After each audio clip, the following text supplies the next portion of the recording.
You don't achieve worthwhile goals quickly or easily. They take time. They take struggle. They take relentless pursuit day in and day out. That's what it takes. But also, things don't usually fall apart quickly either.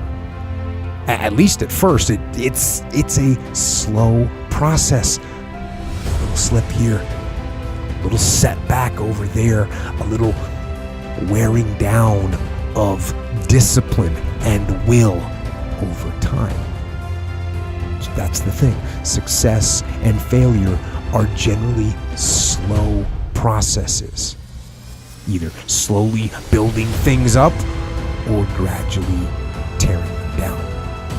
And that's why I say you've got to pay attention. You have to watch. You have to watch every single second, because those seconds, they turn into minutes, and minutes turn into hours, and hours turn into days, and days turn into years.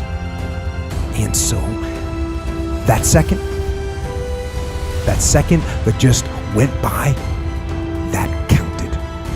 And so did that second. And so did that one. And in those precious seconds, you were either building or you were decaying. You were either gaining ground or you were losing ground in that second. And in every second. Every second counts. So make every second count. Well, you should be afraid of taking risks and pursuing something meaningful.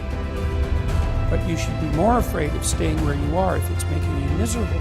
It's like the first thing you want to do is dispense with the idea that you get to have any permanent security outside of your ability to contend and adapt. It's the same issue with children.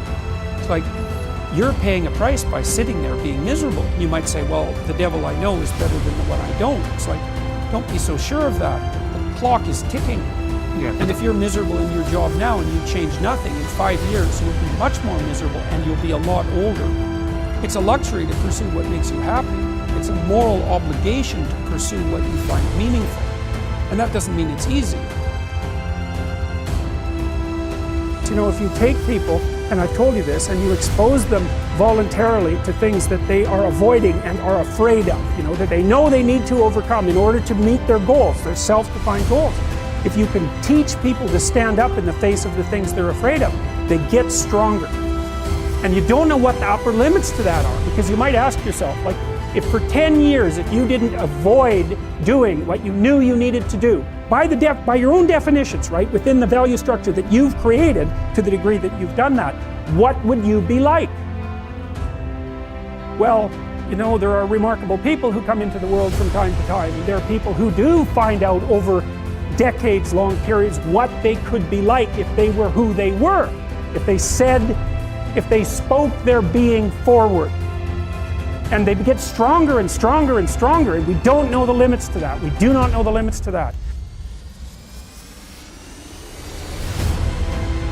I wish I had not waited 14 years. Somebody said if you want to lose something, lose money.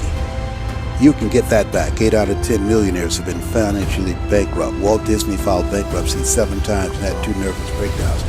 But don't lose time. There were 14 years I sat on the sideline. 14 years I said, I don't have an investor in me like Tony Robbins. 14 years that said, I don't have an MBA or a PhD, and I can't compete with these guys. I have the complexion of rejection.